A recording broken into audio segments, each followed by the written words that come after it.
मेरे प्यारे विद्यार्थियों और पेरेंट्स,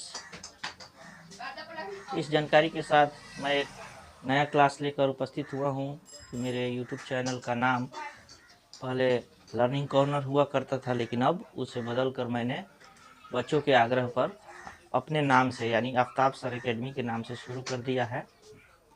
आप लोगों का प्यार और आप लोगों की दुआएं बहुत अच्छी खासी हमें मिल रही है, जिसके चलते हमारा चैनल जो है दिनों दिन बढ़ता जा रहा है, इसकी लोकप्रियता बढ़ती जा रही है, खासकर जब से मैंने KBS से स्टार्ट किया था। आज एक ऐसे विषय के साथ मैं आपके सामने प्रस्तुत हो रहा हूँ जो निहायत ही आवश्यक यानी नितांत आवश्यक कहा जाए तो अतिशयोक्ति नहीं होगी।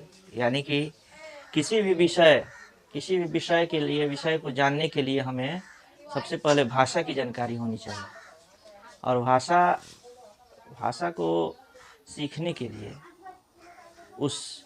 जैसे हम हिंदी भाषा अगर ले लें, हिंदी भाषा को सीख रहे हैं तो हमें वर्णों की सही जानकारी एकदम से होनी चाहिए। अगर वर्णों की जानकारी, वर्णों के लिखने, पढ़ने या उच्चारण संबंधी जानकारी हमें नहीं है तो हम शुद्ध नहीं लिख पाएंगे, नहीं पढ़ पाएंगे, न ही उसका उच्चारण कर पाएंगे। तो आइए चलते हैं हमारे आज की क्लास में। मैंने इसका टॉपिक दिया है हिंदी वर्णमाला के वर्णों का उच्चारण स्थान और शुद्ध उच्चारण। समय बचाने के लिए मैंने बोर्ड पर ये सब अंकित कर दिया है। अब थोड़ा सा इस पर मैं प्रकाश डालना चाहता हूँ।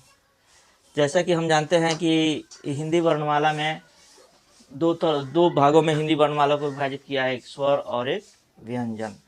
अब उसमें भी है कि व्यंजन स्वर जो है 13 है, लेकिन मूल रूप से जो स्वर माने गए हैं वो 10 ही माने गए हैं। यानी कि अ, आ, इ, उ, ऊ, ए, ऐ, ओ, औ। री, अंग और अह को ये मूल स्वर नहीं माना गया क्योंकि उसमें दूसरे स्वर मिले हुए हैं। अब सबसे पहले हम उच्चारण स्थान के बारे में चर्चा करना चाहते हैं, जिससे कि कौन से अक्षर यानी वर्ण का उच्चारण कहाँ से होता है, हमारे मुंह के किस भाग से होता है। यदि ये जान गए हम तो सही उच्चारण हम आसानी से कर सकते हैं। और अब तक जो हम लोग जानते हैं, जो भी हम जानते हैं वो हमारे गुरुजनों ने हमें सिखाया। हो सकता है कि उस वक्त उतना डेवलपमेंट नहीं हो सका, परिमार्जन नहीं हो सका, जिसके चलते हमारे गुरुजनों ने जो बताया उसमें हम बहुत पारंगत थे, लेकिन समय समय पर इसमें बदलाव होता रहता है, जिसको जानना हमें जानना जरूरी है। और बदलाव के साथ ही इंसान को आगे बढ़ना चाहिए। यदि बदलाव आपके लाइफ में नहीं आता है तो आपका विकास अवरुद्ध माना जाएगा। तो आइए हम चलते हैं, उच्चारण स्थानों के बारे में जिक्र करते हैं और इसको अक्षरशः अपने लाइफ में या अपने विषय वस्तु में आप अगर उतारते हैं तो आप शुद्ध हिंदी बोलना सीख लें। तो इसलिए ज़रूरी है कि हम बदलावों के साथ उन बदलावों को अपने लाइफ में उतारें, उनको एक्सेप्ट करें। तो चलते हैं विषय वस्तु की तरफ। यहाँ हमने लिखा है वर्ण, एक कॉलम है, ये वर्ण और ये उनका उच्चारण स्थान। अ, आ, अह, क, ख, ग, घ और ह, इनका उच्चारण हमारे कंठ से होता है, यानी यहाँ से होता है। अब बोल कर भी देख सकते हैं आप। उसके बाद जब हम आगे बढ़ते हैं तो हमारे सामने ये ए और ऐ, ये दोनों यानी स्वर वर्ण है। तो इन दोनों स्वरों का उच्चारण स्थान कंठ और तालु, यानी कंठ तालव्य इनको कहा जाएगा। उसके बाद है ई, च, छ, ज, झ, य और श। तो इनका उच्चारण स्थान है तालु, यानी इनको बोलते समय हमारा जीभ जो है वो तालु में स्पर्श करेगा। जीभ का जो ऊपर वाला हिस्सा है वो हमारे तालु में स्पर्श करेगा, तो हम समझेंगे कि हम तालव्य को बोल रहे हैं। अब आते हैं हम मूर्धा की तरफ, यानी तालु के जस्ट बाद वाला जो मुंह का हिस्सा है, यानी कि तालु के जस्ट बाद वाला नीचे से ऊपर आते समय, यानी कंठ से शुरू करके कंठ हुआ, उसके बाद तालु हो गया, उसके बाद मूर्धा हो गया। तो मूर्धा से बोलने वाले अक्षरों को हम मूर्धन्य कहते हैं। उसमें आएंगे री, ट, ठ, ड, ढ, ड़, ढ़। इनको बोल के देखिए आप, तालु से जस्ट पहले यानी मुंह के जो पहला तालु के पहले वाला हिस्सा है उस पर आपका जीभ जो है स्पर्श करेगा। उसके बाद है र और ल, ये दंत मूल। दंत मूल यानी मसूढ़ा को कहा जाता है। दांत जहां से शुरू होता है यानी मसूढ़ा, वहां पे आपका जीभ टच करेगा। उसके बाद आइए त, थ, द, ध और स, यानी ये जो स है ये दंत स है। यानी इसको बोलते समय हम लोग को बचपन में बताया गया था तालव श, मूर्धन्य स और दंत स, जो अब नहीं पढ़ना है, उस तरह से नहीं पढ़ना है, सीधे उसका उच्चारण करना है। तो त, थ, द, ध और स ये दंत, यानी इनको बोलते समय हमारा जीभ दांत में सटता है। इसके बाद कंठोष्ठ, यानी कंठ और ओष्ठ से मिलकर इनको बोला जाता है ओ, अ और आ, यानी ऑफिस, कॉल, इस तरह से। उसके बाद है दंतोष्ठ। दांत और ओष्ठ, दांत और हमारे होठ के प्रयोग से जो अक्षर बोले जाते हैं वो व है। व बोलते समय हमारा दांत और ओठ दोनों सम्मिलित होता है। उसी तरह अब आते हैं पवर की तरफ, यानी ये जितने भी प वाले अक्षर हैं, प, फ, ब, भ, और बाय मिस्टेक यहाँ पे हमने स लिख दिया था, जिसको मैंने करेक्ट कर दिया है। प, फ, ब, भ, उ और उ, यानी छोटी ऊ और बड़ी ऊ दोनों ये ओष्ठ है, यानी ओठ के सहारे से बोले जाते हैं। उसके बाद नासिक के है, यानी नाक के सहारे बोलने वाले अक्षर है अंग, य, र, न, म और अ। अब चलते हैं, ये तो हो गया उच्चारण स्थान। अब कुछ ऐसे इसमें अक्षर हैं जिनको बोलते समय हमेशा हम कंफ्यूज हो जाते हैं और गलती कर देते हैं और उसी से पकड़े जाते हैं। जैसे कभी कभी हम देखते हैं बोलचाल की भाषा में दंत स को ही श के रूप में उच्चारण करते हैं, लेकिन श को दंत स ही बोलते हैं। तो इस भ्रम को दूर करने के लिए, इस जानकारी को आप तक पहुंचाने के लिए मैं कुछ उदाहरण प्रस्तुत कर रहा हूं, और उन उदाहरणों के सहारे हम जानेंगे कि तीनों जो श है उनका उच्चारण कैसे करेंगे। जब तीन तरह के स बनाए गए हैं तो उनका उच्चारण लिखने में जब अलग अलग हैं तो बोलने में भी अलग होंगे, और जब हम अलग अलग नहीं बोल पाएंगे तो उनका उच्चारण शुद्ध नहीं हो सकेगा।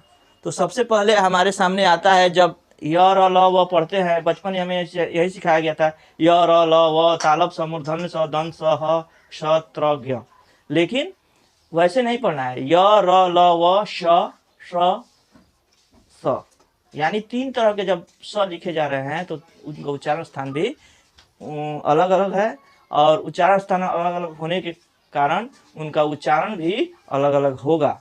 और ये बात दिमाग में बैठा लीजिए। हो सकता है कि अब तक हम गलत ही पढ़ रहे हों, लेकिन अब शुरुआत करके हम उसको सही कर सकते हैं। मैंने भी गलत पढ़ा हुआ है, आप लोगों से मैं ये बताना चाहता हूँ कि हम लोगों को बचपन में जैसे पढ़ाया गया था कि तालव स, मूर्धन्य स, दंत स, बस यही पढ़ाया गया था। लेकिन जैसे जैसे हम इस शिक्षा क्षेत्र में आए, पढ़ाना शुरू किए, तो हमें महसूस हुआ कि नहीं, ये तीनों जब अलग बनाए गए हैं तो तीनों का उच्चारण भी अलग अलग होना चाहिए। दूसरे प्रदेशों के लोगों को देखते हैं, तालव स को श ही बोलते हैं और दंत स को स बोलते हैं। तो जैसा कि हम देख रहे हैं तालव श, यानी यहाँ पे तालव स का उच्चारण स्थान तालु है, यानी इसको बोलते समय हमारा जीभ जो है वो तालु में स्पर्श करेगा, यानी श। बोल कर देखिए, होठ गोला हो जाएगा आपका, श। उसके बाद है मूर्धन्य स। तो मूर्धन्य स का कहाँ है? मूर्धा में होगा। हाँ, यहाँ पे है, यहाँ पे छूट गया है। मूर्धन्य स, यानी जब इसको बोलेंगे हम तो हमारा जीभ जो है जैसे टठ डर में जाकर जहाँ पे टकरा रहा है वहाँ पे हमारा जीभ श्र बोलते समय टकराएगा, यानी श्र। अब आते हैं दंत स, जो सब कोई उच्चारण में दंत स का ही प्रयोग करता है। इसको बोलते समय हमारा जो जीभ है वो दांतों को स्पर्श करेगा, जैसे समोसा। अब चलते हैं इनके उदाहरणों की तरफ। अब इसको कैसे पढ़ेंगे? तो आकाश नहीं पढ़ेंगे, आकाश, प्रकाश, आशा, आवश्यक, अनिश्चित, कलश, तलाश। इसको अगर ऐसे पढ़ा जाए, जितने भी तालव्य श वाले शब्द आते हैं उनको ऐसे पढ़ा जाए तो हम शुद्ध शुद्ध उच्चारण कर रहे हैं। उसी तरह जैसे कि ये मूर्धन्य श से शुरू हुआ है, तो मूर्धन्य श को बोलते समय हमारा जीव जो है मूर्धा पर टच करना चाहिए, यानी षड्यंत्र, भाषा, भाषण, संतुष्ट, विशेष, विषय। अब चलते हैं सबसे आसान वाले स की तरफ, यानी समान। देखिए, बोलकर देखिए, हमारा जीव जो है दांत में छू रहा है, दांत को छू रहा है। समय, समोसा, भरोसा, किसलय, फैसला और आसमान। यदि इन तीनों स को हम अच्छी तरह से उच्चारण कर लें तो हमारी जो भाषा है, हमारा उच्चारण है, वो उसका परिमार्जन हो जाएगा और हम अशुद्ध से शुद्ध की तरफ जाना शुरू करेंगे। आप प्रयास करके देखिए, जरूर होगा। जब मुझसे हो सकता है तो आपसे भी होगा। मैं वर कक्ष में भी अपने बच्चों को ये जानकारी देता हूँ। अब आते हैं संयुक्ताक्षर की तरफ। हम जानते हैं कि हमारे वर्णमाला में 4 संयुक्त वर्ण हैं। एक होता है क्ष, दूसरा त्र, तीसरा ज्ञ और चौथा श्र। लिख देते हैं उसको, संयुक्त वर्ण क्ष, त्र, ज्ञ और श्र। यानी ये जो क्ष है ये मिल के बना हुआ है क और मूर्धन्य स से। तो यदि इसको हम उच्चारण करते समय हम देखते हैं कितना लोग इसे पढ़ते हैं शिक्षा। हम बड़े बड़े पत्रकारों को मुंह से भी, अपने बिहारी पत्रकारों के मुंह से सुनते हैं तो मुझे बहुत दुख होता है। और शिक्षकों के मुंह से सुनते हैं शिक्षा, कोई कहता है शिक्षा, शिक्षा, शिक्षा, शिक्षा, शिक्षक। तो मुझे बहुत दुख होता है और मैंने ये महसूस किया कि इस जानकारी को आपसे शेयर जरूर करूंगा और करना मतलब चाहता हूँ। तो यदि ये क और मूर्धन्य ष से मिलकर बना हुआ है तो उसका उच्चारण भी वैसे ही करेंगे। तो इसका उच्चारण सही कैसे होगा? तो इसको बोलेंगे हम शिक्षा, शिक्षा। इसको बोलेंगे परीक्षा, इसको बोलेंगे प्रत्यक्ष, अक्ष। इसको मैंने तोड़कर लिख भी दिया है, शिक्षा, परीक्षा, प्रत्यक्ष, अक्ष। इस तरह से जितने भी आते हैं संयुक्त श वाले, इसको क और श से मिलकर बोलेंगे तब जाके हमारा शब्द शुद्ध होगा। त्र, जैसा कि त्र तो हम जानते हैं कि त और र का जो मिलकर बनता है। ज्ञ जो ज और य मिलकर बनता है। श्र, तालव्य श यानी श और र से मिलकर बनता है। श्रीमान वगैरह लिखने में इसका ज़्यादा यूज होता है, श्रृंखला, श्रीमान। अब हम आगे बढ़ते हैं दूसरी तरफ। वर्णमाला की आज पूरी जानकारी मैं कलेक्ट करके लाया हूँ, आपके सामने प्रस्तुत करूँगा। वर्णमाला में कुछ ऐसे भी अक्षर होते हैं जिनके नीचे बिंदु दिए जाते हैं, यानी कि आपको इधर तल बिंदु, उसको कहते हैं तल बिंदु, यानी उर्दू में उसको नुक्ता कहते हैं, जो अरबी फारसी से सीधे आए हुए हैं। जो अक्षर हमारे हिंदी में उसको ले लिया गया है वैसे ही यूज होता है, तो उसको कहते हैं तल बिंदु वाले अक्षर, यानी नुक्ता वाले अक्षर। थोड़ा पॉज करो। वर्णमाला में कुछ ऐसे भी अक्षर हैं जो उर्दू फारसी से डायरेक्ट ले लिए गए हैं और उसका इस्तेमाल होता है, जैसे कि क, ख, ग, ज और फ। उदाहरण के रूप में हम बोलेंगे इसको कलम, कहर, कैद, अक्ल, वाकई, ख्याल, खुद, खारिज, दस्तखत। अगर ऐसे बोलने लगे हम तो जैसे फिल्मी दुनिया के कलाकार जितने भी होते हैं वो शुद्ध शुद्ध बोलते हैं। उनका डायलॉग सुनिए, आप गाने सुनिए, देखिए उसमें कितनी शुद्धता है। ये हो गया। जैसे साधारण ग को हम ग बोलते हैं, लेकिन इसको बोलेंगे घ, गम, गलत, नगमा, बगावत। उसी तरह से ये ज है, ज को हम उच्चारण करेंगे ज़हीन, जिक्र, राज, जमाना। और ये है फ, इसको बोलते समय हमारा वोट बिल्कुल नहीं आपस में सटेगा, जबकि उस फ को बोलते समय फ, प, फ, उसको बोलते समय हमारा ओठ जो है सटता है, लेकिन इसको बोलते समय हमारा ओठ जो है गोला हो जाएगा। फकीर, फना, फौरन, तारीफ। इसका इंग्लिश भी अलग होता है। इंग्लिश की अगर बात किया जाए तो इसका अंग्रेजी होता है क्यू। इसका तो हम देख रहे हैं अभी KH ही होता है, लेकिन इसका होता है GH। GH से घ होता है और GH से ग भी होता है। और इसका जैसे J से ज होता है, लेकिन इसका Z होता है। जहाँ भी Z होगा वहाँ हम ज पढ़ेंगे, और जहाँ PH होता है वहाँ फ पढ़ते हैं, लेकिन यहाँ पे फ के लिए हमारा अंग्रेजी जो होगा वो F होगा। वीडियो लंबा होता जा रहा है, और भी ऐसे ही रोचक जानकारियों के साथ हम फिर से उपस्थित होंगे।